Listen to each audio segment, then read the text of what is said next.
இந்த ஸ்லோகத்தை எடுக்கிறார் வியாசர். குரும்பரம் சமாசாத்யோ டீனயேஷ விஹங்கமஹ கருடஸ்து ககஸ்ரேஷ்டஸ்தாம் அத்பன்ன போஜனஹ. அப்போ வாலகில்யாக்கள்லாம் ஆசீர்வாதம் பண்றா, நீ நன்னா இருப்பே. மாங்கல்யம் வாலகில்ய த்விஜவர தபசாம் கோபி மூர்த்தோ விவர்த்தஹ. அது தேசிகன் எடுக்கிறார் எப்படி இவர் யானையை சாப்பிட்டார் ஆமையை சாப்பிட்டார்னு. சாந்திர குரோதானுபந்தாத் சரசி நகமுகே பாதபே கண்டசைலே துண்டாக்ரே கண்டரந்திரே ததனுச்ச ஜடரே நிர்விசேஷம் யுயுத்சு அவ்யாதஸ்மான பவ்யாத விதித நிகர ஸ்ரேண தம்ஷ்ட்ராபிகாதோ ஜீவக்ராஹம் கிரஹீத்வா கமடகரட்டினோ பக்ஷயன் பக்ஷிமல்லஹ. சரி, இப்போ கருடன் ரெண்டு பேரையும் பறிச்சு வாலகில்யாளை காப்பாத்தினார். வாலகில்யாள் தான் இவருக்கு கருடன்கிற பேரை கொடுக்குறார். வாலகில்யாளுக்கெல்லாம் ஒரே சந்தோஷம். ஏன் சந்தோஷம்? அதுக்கு ஒரு சின்ன கதை சொல்கிறார் வியாசர். என்னன்னா, இந்த வாலகில்யாள்லாம் பலாச குச்சியை வச்சுண்டு கஷ்யப பிரஜாபதி புத்திரன் வேணுங்கிற யாகம், புத்திரகாமேஷ்டி யாகம் பண்ணுறதுக்காக இவாள்லாம் பலாச கட்டையை எடுத்துன்னு போகிறா. ஏன்னா அந்த காலத்தில் ஒரு யஜ்ஞத்துக்கு போனால் ஏதாவது ஒரு தேங்காயோ ஏதாவது ஒரு சமர்ப்பணம் பூவோ ஏதாவது ஒன்று எடுத்துன்னு போகணும், வெறும் கையோடு போகக்கூடாது. ஒரு பலாச குச்சி எடுத்துன்னு போகிறா. பலாச குச்சி எவ்வளோ இருக்கும்? இவ்வளோ தான் இருக்கும். அந்த பலாச குச்சியை 70,000 வாலகில்ய ரிஷிகள் தூக்கின்னு போகிறா. இவ்வளவுதான் குச்சி, 70,000 பேர் தூக்கின்னு போகிறான்னா அவள் எறும்பு அளவுக்கு இருக்கான்னு யோசிச்சு பாருங்க. ஒரு 70,000 எறும்பு ஒரு குச்சியை தூக்கின்னு போகிற மாதிரி வச்சுக்கோங்க. இவா போய் நடந்து போகிறதுல என்ன ஆகுது, இவா போகிறதுக்கு முன்னாடி ஒரு மாடு அந்த பக்கம் போயிருக்கு. மாட்டின் கால் பட்டு ஒரு குழி வந்திருக்கு. குழியில் ஜலம் தங்கியிருக்கு. மாடுடைய கால், அதால் ஒரு குழி, அதில் கொஞ்சம் ஜலம். இவா அந்த பலாச குச்சி எடுத்துன்னு போகிறாளா? எடுத்துன்னு போகிறவாளுக்கு இது ஒரு பெரிய சமுத்திரம் மாதிரி இருக்குது எதிர்க்க. எப்படி இதை கடக்கிறது அப்படின்னு ஒன்றுத்துக்கு ஒன்று பேசின்னு இருக்கு வாலகில்ய ரிஷிகள். எப்படி இதை கடக்கலாம், அப்படி போகலாமா இப்படி போகலாமா, ஏன்னா பெரிய அந்த எறும்புக்கு அது ஒரு கடல் தானே, அப்படி பார்த்துட்டு இருக்கு.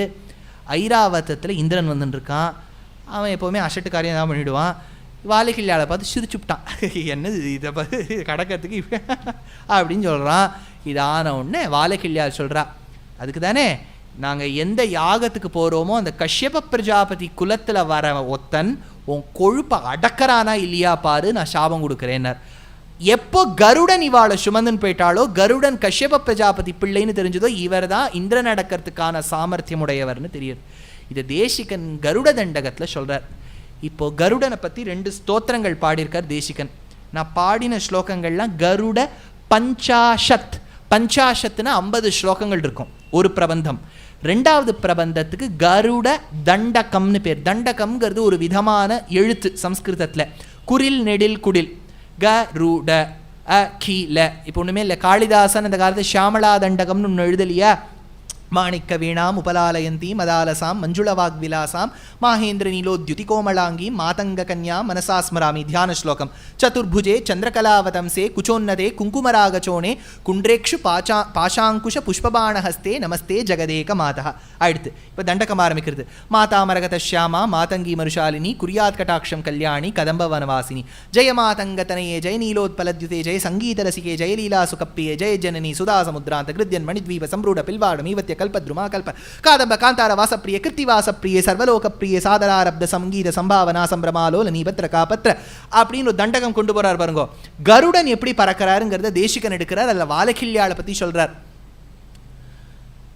गरुडमखिल वेद नीडाधिरूढं द्विषत्पीडनोत्कण्ठिता कुण्ठ वैकुण्ठ पीठीकृत स्कन्दमीडे स्वनीडा गतिः प्रीत रुद्रासु कीर्ति स्तनाभोग गाढोपगूढ स्फुरत्कण्टकव्रात वेद व्यथा वेपमान द्विजिह्वादिपाकल्प विश्वार्यमाण स्फटावाटिकारत्नरोचिश्छटाराजिनीराजितं कान्ति कल्लोलिनीराजितं जय गरुड सुवर्ण दर्वीकरहार देवादिपाहार हरिन्दिवौकस्पति क्षिप्तदम्बोळिदार किणा कल्पकल्पान्तवातूल कल्पोदयानल्प वीरादिनोद्य चमत्कार दैत्यारि दैत्यध्वजारोह निर्धातितोत्कर्ष संकर्षनात्मन् गरुत्मन् मरुत्पञ्चकाधीश सत्यादिमूर्तेन कश्चित् नमस्ते समस्ते पुनस्ते नमः नम इदमजहत् सपर्याय पर्याय निर्यानिलास्वालनोद्वेल पाथोति वीची चपेटा हतागाद पाताल भंकार संक्रुद्ध नागेन्द्र पीडा श्रीणी भाव भास्वन् नखश्रेण ये चण्ड तुण्डाय नृत्यग्भुजङ्ग ரங்க ப்ருவே வஜ்ரிணே தம்ஷ்ட்ரயா துப்யம் அத்யாத்ம வித்யா விதேயா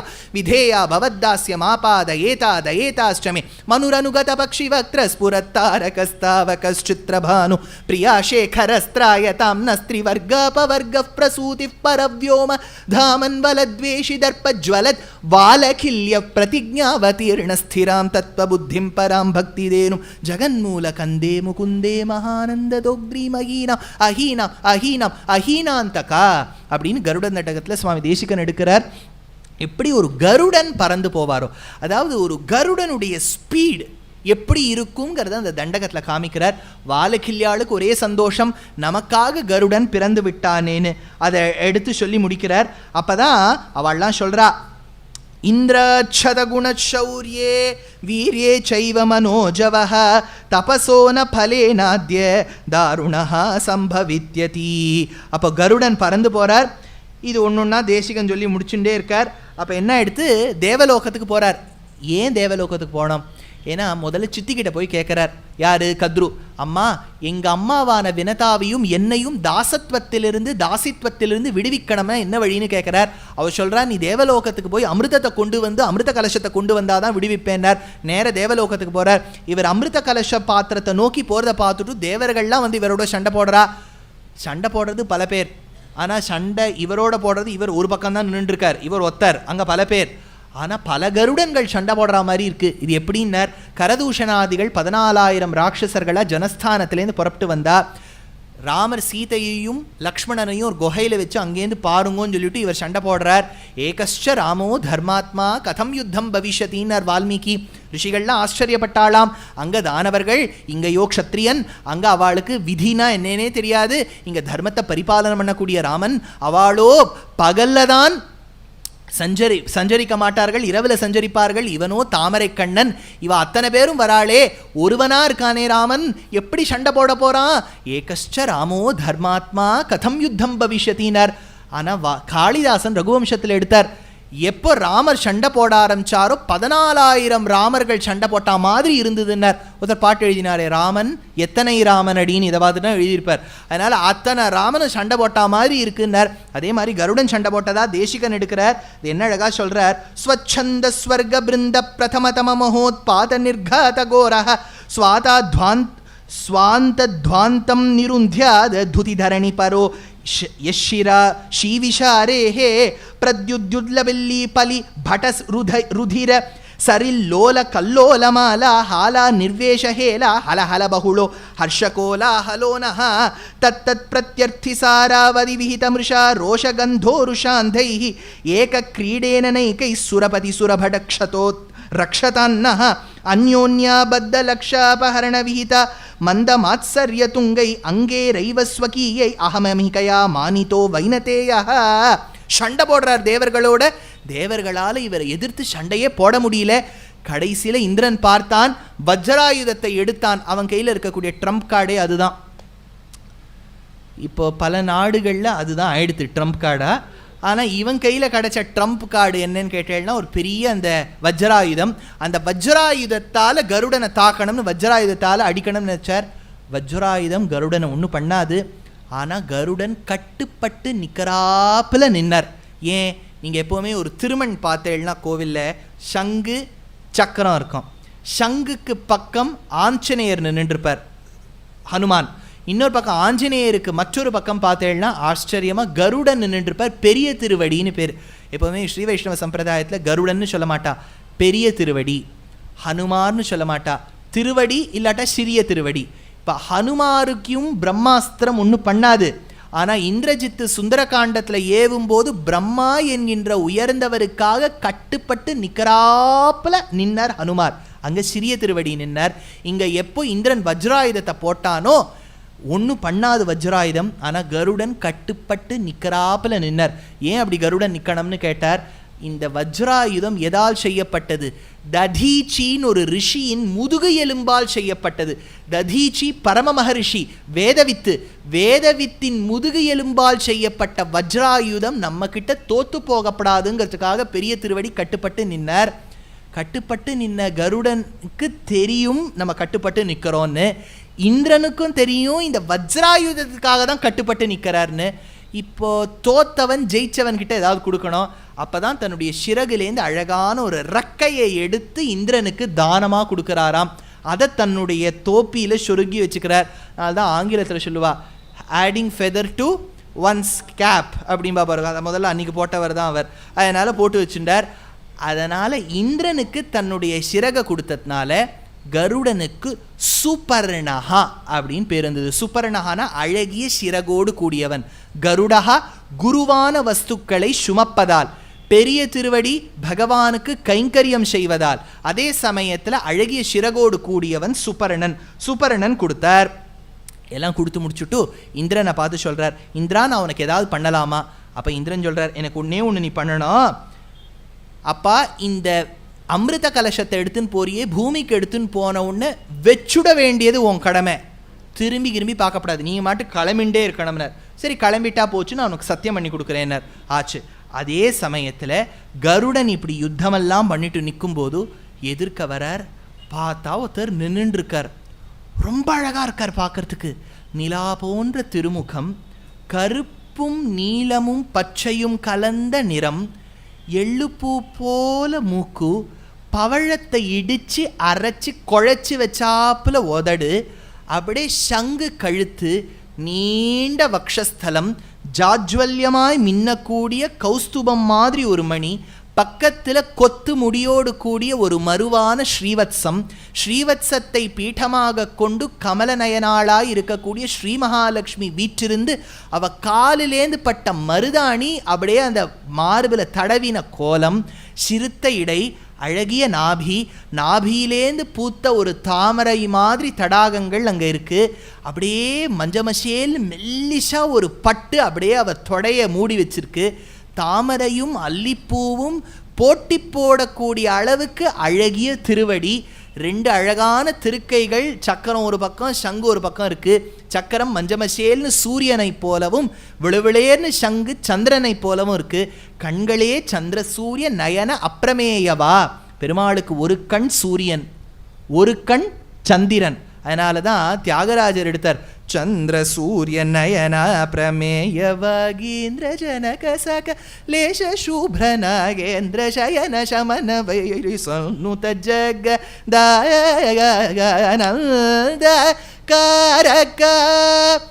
சந்திர சூரிய நயன அப்பிரமேயவா. ஆண்டாள் சொன்னா, கதிர் மதியம் போல் முகத்தான், திங்களும் ஆதித்யனும் எழுந்தார் போல். அப்பேற்பட்ட கண்ணு பகவானுக்கு. கண்ணியது சூரியன். திரிஷூருக்கு விஜயம் பண்ணுறதுக்கு முந்தின நாள் வரைக்கும் 4 நாள் அடியேன் மலேசியாவில் உபன்யாசம் பண்ணேன். அங்கே ஒரு 2000 ஹிந்து கோவில்கள் இருக்குது.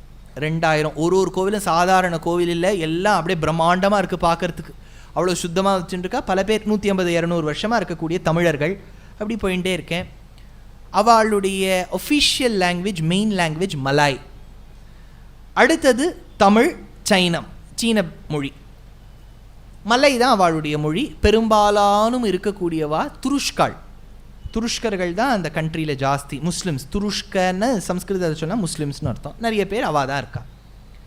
அவளுடைய மலை மொழி. அதில் எனக்கு டிரைவர் இருந்தார். எனக்கு டிரைவருக்கும் எனக்கும் அப்படி பார்த்த சாரதி, அதனால தான் எனக்கு ரொம்ப பிடிச்சிருக்கு போல இருக்குது. டிரைவரோடையே எனக்கு பாதி காலக்ஷேபம் நடந்துடும். அதனால் அந்த ஊரில் டிரைவர் இருக்கார். அவர்கிட்ட ஏதோ பேசிகிட்டே இருந்தேன். மலையில் இதுனா என்ன அதுனா என்ன கேட்டுகிட்டே இருந்தேன். அப்போ சூரியன் இருந்தது. வாட் இஸ் த மலை வேர்டு ஃபார் சன் அப்படின்னு கேட்டேன். அதாவது சொல்லியிருக்கலாம் இல்லையா. மாதா ஹரி அப்படின்னார். மாதா ஹரி அப்படின்னா என்ன? மாதா ஹரின்னா ஏதாவது தாத்து இருக்கணுமேப்பா. மாதான்னா என்னென்ன? மாதானா கண்ணுன்னர். மலாயில் நீங்கள் தேடி பாருங்க, மாதானா கண்ணு. ஹரின்னா யாருன்னு கேட்டேன். நமக்கு தெரிஞ்ச ஹரி, ஹரீர் ஹரதி பாப்பானி, பெருமாளுக்கு ஹரின்னு பேர். ஆங்கிலம் தெரிஞ்சவாளுக்கு வேகம்னு அர்த்தம், ஹரியப் இல்லையா. அதனால் வேகம். அதனால் ஒரு மொழியிலையும் ஒரு ஹரி இருக்கே. அதனால் ஹரீர் ஹரதி பாப்பானின்னு இருக்குது. ஸ்ரீ ருத்ரத்திலேயே அடியனுக்கு ஞாபகம் இருக்க வைக்க 4வது அனுவாகம்னு நினைக்கிறேன். அதில் தான் சிவபெருமான ருத்ரனை கொண்டாடும் போது ஒரு பதையேன்னு கொண்டாடுவார் வேதாச்சாரியார். தஸ்கராணாம் பதயே நமஹ நமோ ககுபாய நிஷங்கிணே ஸ்தேனானாம் பதயே நமோ நமோ தஸ்கராணாம் பதயே நமோ நமோ அப்படின்னு ஒருவராக கொண்டாடிண்டே வருவார். அதில் ஹரின்னு ஒரு வார்த்தை வரும். ஹரன்னு ஒரு வார்த்தை ஸ்ரீருத்ரத்தில் வரும். அதுக்கு சாயனாச்சாரியால் பாஷ்யம் பண்ணுவர், எவன் ஒருவன் பாபத்தை அபகரிக்கின்றானோ அவனுக்கு ஹரி, எவன் பாபத்தை தெரியாமல் அபகரிக்கின்றானோ அவனுக்கு ஹரன்னு பேரன்ல. தஸ்கரானாம் பத்தினர் முகமூடி கொள்ளக்காரன் அர்த்தம். தஸ்கரானாம் பத்தினா முகமூடின்னு கொள்ளடிக்கிறா பாருங்க அது. அதை விட ஒசத்தி பெருமாளுக்கு ஹரின்னு ஏன் பேருனா பிக் பாக்கெட் திருடர் அவர்.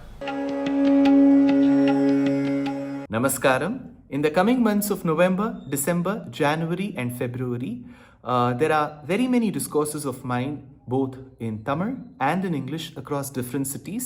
The details of them have been posted on all my social media handles. Nevertheless, once more for your attention and for your sake, I would like to read out very quickly. On the 1st of November, I have a keynote address at the Western Ghats Lit Fest. And in the evening, I've got a lecture on Bhajagovindam for Mahaperiva group at Mayflower Shakti Gardens.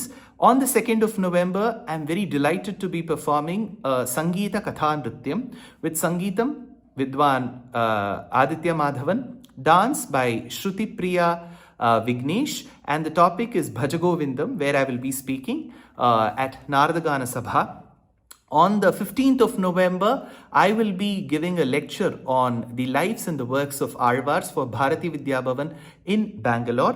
On the 29th of November, there is a mega event where I will be speaking on the 6 witnesses with 4 great musicians, Surya Gayatri, Spurti Rao, Vishruti and Swaratmika, with the dance by Smriti Sudhakar at the Music Academy. 30th of November, I will be speaking on Guru Guhananda in English, the contributions made by Mudduswami Dikshita at the Bengaluru Gayana Samaja.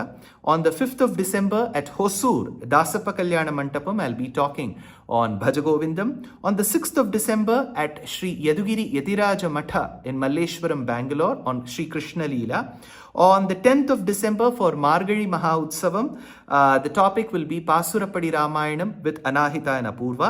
11th of December at Bharati Vidya Bhavan, Ramanuja Charitram, a Harikatha with Anahita and Apurva. On the 12th of December, it's a closed door event for the Rotary Club of Madras East. 13th of December with Kiran and Nivi, it's a Harikatha on Kulashekar Alvar Vaibhavam at RK Convention Center in Mylapore. 14th of December, Shastra Satsang Vadapalani. Being the Narayaniyam day, it's a special lecture on Narayaniyam Enum Wonder. And 15th December at Sri Shankara Vidyashramam, conducted by Karnataka and Tiruvanmayur, it will be a Harikatha with Anahita and Apurva on Attigiri Varadar Vandar. And 16th of December at Bharatiya Vidya Bhavan for Karthik Fine Arts, it is Harikatha on Annamaya Charitram with Swaratmika. 17th of December at Shastra Satsang again, Vedanta Deshika Charitram Harikatha with Rangan Brothers from Melbourne. On the 18th of December at Bharat Kalachar, it's a Harikatha on Periyalvarum, Andalum with Rangan Brothers yet again at TP Road. 19th of December in the morning, Ramanuja Millennium Auditorium for Charsur Arts. We will be doing a Harikatha with Anahita and Apurva on Rama Bhaktiyum Vibhaktiyum.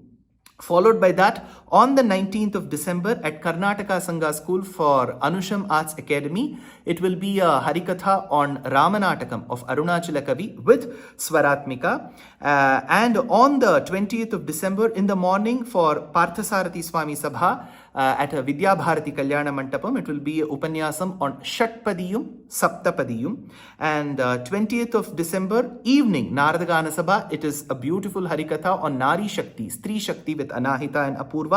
21st of December in the morning for Sharanalayam, Mahaperiyava Sharanalayam in Nanganallur, there will be a lecture on Shatpadiyum and Saptapadiyum. In the afternoon, it is an interview at the Tamil Virtual Academy Auditorium at Koturpuram on the Alvars. And then on 21st of December evening at Shoringanallur at Umadri Mahal, it will be a topic called Kamban Yenum Ramabhaktan.